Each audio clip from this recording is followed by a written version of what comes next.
They invaded us and turned our land into a jungle and exploited our land, used our resources and built themselves a garden. And now they are mocking us and calling us a jungle. In case you don't know, all this they did to us, they have no remorse, they are not sorry, and they want to even exploit us the more and turn our land into a breeding ground for themselves. We're not going to continue to allow these neo-colonies continue to exploit us. Enough is enough. We have to take our land back, we have to take our country back, and we have to be who we originally were. Africa is not a jungle. Africa is a beautiful garden. Biafra is not a jungle. Biafra is a beautiful garden. Let's take advantage of the garden that God has made us, beautify it. Just like in creation, the Almighty God said, I give you charge of this land, dress it and keep it. Let's keep Biafra land and beautify it as a garden. I am Vam Vam Vam. Yes, Europe is a garden. We have built a garden. The rest of the world, most of the rest of the world is a jungle. And the jungle could invade the garden. What's the difference between a garden and a jungle? A garden's a nice place where civilized human beings walk around. A jungle is the heart of darkness, where wild animals live. Now, many people in Africa, Asia, Latin America remember very well how in the name of civilization, European colonialism treated them like wild animals, enslaving them, torturing them, and even exhibiting them in human zoos. Therefore, when the highest diplomat of the European Union compares Europe to a garden, but especially the rest of the world to a jungle, the message these people hear is that Europe is still driven by neo-colonialism. We cannot let that message pass. Yes, Europe is a garden. We have built a garden. The rest of the world, most of the rest of the world is a jungle. And the jungle could invade the garden. What's the difference between a garden and a jungle? A garden's a nice place where civilized human beings walk around. A jungle is the heart of darkness, where wild animals live. Now, many people in Africa, Asia, Latin America remember very well how in the name of civilization, European colonialism treated them like wild animals, enslaving them, torturing them, and even exhibiting them in human zoos. Therefore, when the highest diplomat of the European Union compares Europe to a garden, but especially the rest of the world to a jungle, the message these people hear is that Europe is still driven by neo-colonialism. Having seen that, you see how they have taken us, how they see us. We must change the narrative. I am happy though that not every one of them,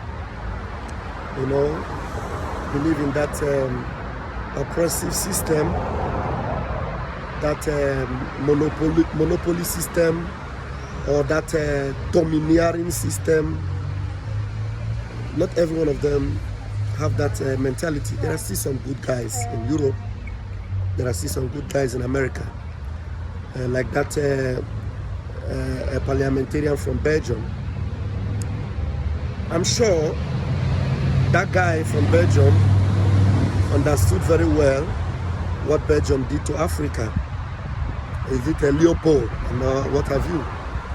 How our people and our brothers and sisters were treated in Congo. That was paradise. Congo is paradise, not a jungle. Not a jungle. The beauty of Africa is what they came hunting for. They hunted it, exploited us, and haven't done all that. They are still proud, some of them though, to say that we are going to invade them. They forgot that they are the ones that invaded us.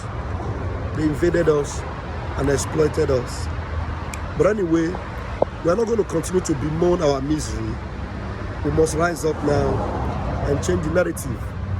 That is why Africa must be forever grateful to people like Mazin Nnamdi Kanu.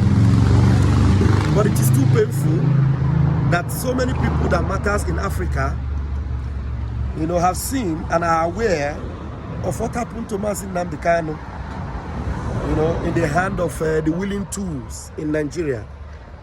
And yet you keep quiet. You know, intelligent people in South Africa are keeping quiet. Educated people in Zimbabwe are silent. Well-meaning and, you know, knowledgeable people in the Congo are not speaking up.